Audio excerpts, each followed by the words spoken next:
soon see Hitler on ice.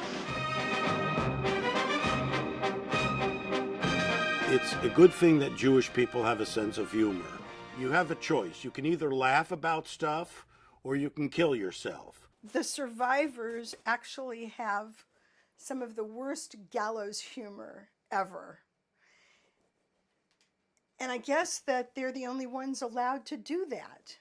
So they will tell jokes among themselves that are so black that it would make your hair stand on end from shock. Kiss it. I think the power of humor is to take away the onus on something. We found a disaster, catastrophe, and outrage. A guaranteed to close on one-night beauty. You know, Mel Brooks always said about the producers, he was by ridiculing the Nazis, he was taking away their power. He's wearing a German helmet. Don't say anything to offend him. When The Producers was a movie, I'm not responsible. I only followed orders. it was daring.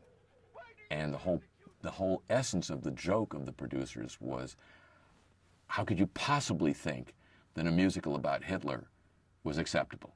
That was the whole MacGuffin of the picture. Germany was having trouble, what a sad story. By the time it gets to Broadway, the passage of time alone has made it so kind of almost sweet, you know? People sing along with Springtime for Hitler. There's no revulsion. If it had been Springtime for Saddam Hussein when it appeared on Broadway, it would have had the original kick. Springtime for Hitler and Germany. The survivors, when we talked about the camp, we remembered each other with the shaved heads in the rag. And whether you think it's not funny, yeah, if you would see somebody looking like that, you would think it's very funny. I mean, the way we looked. And sometimes I even smiled when I was talking about it. You know, it's just imagine a group of women with shaved heads, no shoes, a rag on your body, a cotton piece of rag. Isn't that funny? When you look at it, it's very funny. But of course, I don't know. I don't. That one I can't find the humor in. I'm afraid. Well, did they look outrageous? When we remembered it, you know, then it was funny. It wasn't funny there. My aunt was in Auschwitz, and my mother-in-law, who's now no longer with us, was also in Auschwitz. And, you know, they didn't say there was a lot of yucks there, I got to be honest with you. However, if a survivor is joking about it, sei gesund. I mean, you know, who better to joke about a situation than somebody who experienced it? Do you have to be Jewish? It certainly helps. It certainly helps to be Jewish. It helps to have pain. If you're not Jewish, it's verboten. Stay away. The Holocaust itself is not funny. There's nothing funny about it. But survival and what it takes to survive, there can be humor in that. If it's about Nazis, then it's fair game.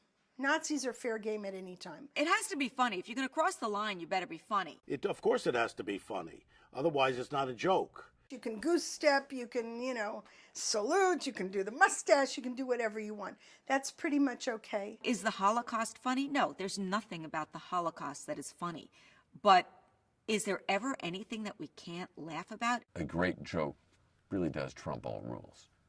But it's got to be a great joke, and the higher the stakes, the higher the standard for how good the joke has to be. The Holocaust per se, or making fun of the victims, certainly is absolutely taboo. A joke about a mother-in-law can be that good and pass muster, but a joke about this stuff has to be like, you know, you're ashamed that you laughed at it, but you're laughing because it's like you can't help yourself.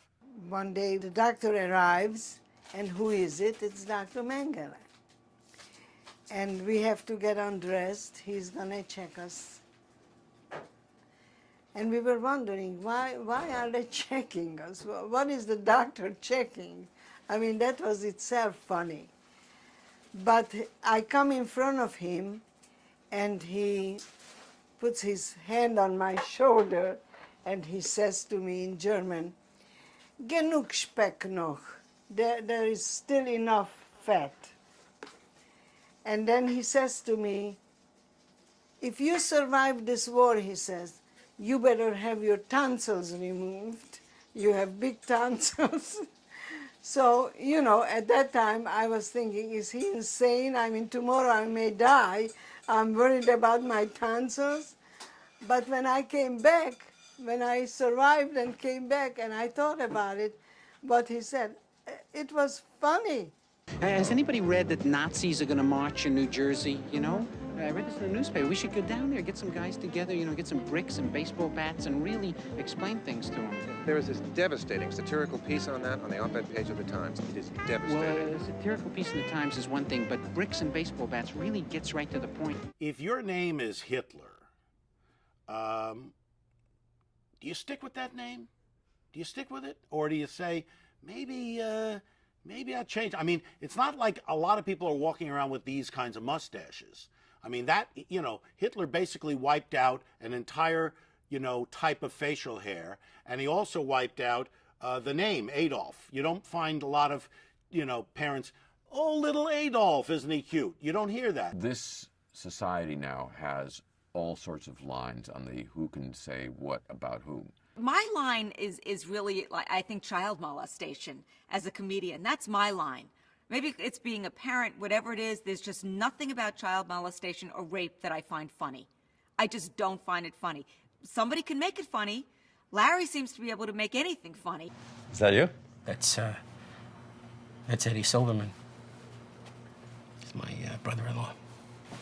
He died on September 11th. Oh my gosh. Oh, I'm so sorry. Yeah, terrible. He was in the building? No, he was uptown on 57th Street.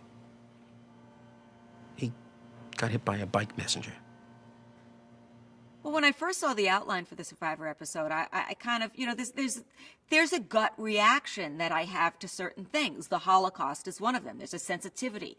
I'm Jewish, you know. They could come back and wipe me and my family out, and you know, so there's always a little that you feel, this little thing up your spine. Oh, the rabbi said he's bringing a survivor tomorrow. Should I have my father bring his friend Sally, who's also a survivor? Think that's a good idea? Do survivors like seeing each other? The idea of a Holocaust survivor fighting with a survivor from the TV show Survivor on whose life was more difficult is so bizarre. I found this one clip. It's called Holocaust Show Survivor. It's from Larry David's show, you know, the one that Hedda and Tamar love so much. Listen, where's the other survivor? So here we are in a region of Australia where, out of the world's 10 most deadly snakes, 9 of them inhabit this region. It was harrowing.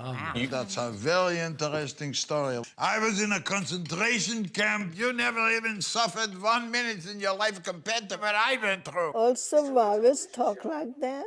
Mom, wait, I can't hear if you're talking. I'm saying we spent 42 days trying to survive. We had very little rations, no snacks. Snacks? When you're talking snacks, we didn't eat sometimes for a week. To some people, his accent is funny, you know, the way he talks, and they think that all survivors talk like that. But I don't think it's funny. Did you guys have a bathroom? A bathroom? We didn't have We one. had 12 people at a time would go and shit. Well, I'm sure you had toilet paper. You see this glass eye? Huh? Have you even seen the show? Did you ever see our show? It was called the Holocaust. You don't aggravate know yourself nothing here. about survival. I'm a survivor. I'm a survivor. I'm a survivor. I'm a survivor. I'm a survivor. I don't think this is funny. I think, you know, the idea that only Jews can make Holocaust jokes is valid in a sense, but it's all about intent. It's all about intent. Nothing was funny, really, Clara. I know nothing was funny. Nothing. How can it be funny? You were just separated from your family. You have no idea what happened to them. Are they alive? How can anything be funny? Oh, it's true. Not even considering your own self, what situation you were in. But just to see, just to realize that, you know, your mother, your father, where are they? Are they alive? You see the chimneys smoking all day, all night. You know that people are being killed, and you have no idea where they are. So after that, how can anything be funny? Sometimes your knee-jerk reaction will be, ooh, that's offensive, or ooh, I don't get it. But in time, people do catch up to things. Time makes a difference. Obviously, nobody cares if you do Inquisition jokes. How do you think the survivors learned to laugh again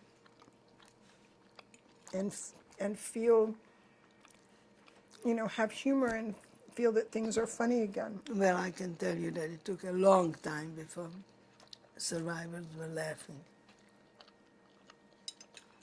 It took a very long time, for at least for me, and I'm sure I'm not alone. How much time has to go by? Just listen to what Alan Alda says in Woody Allen film. Tragedy plus time equals comedy. That's what and you'll put a little clip. You'll get a clearance on that clip, and you'll throw that in there just when I say that, and then it'll be a good little movie moment there. Comedy is tragedy plus time. Tragedy plus time. See, when the night Lincoln was shot, you couldn't joke about it. You couldn't make a joke about that. You just couldn't do it. Now, time has gone by, and now it's fair game. See what I mean? It's tragedy plus time. Okay, we're out. That's it. So fast?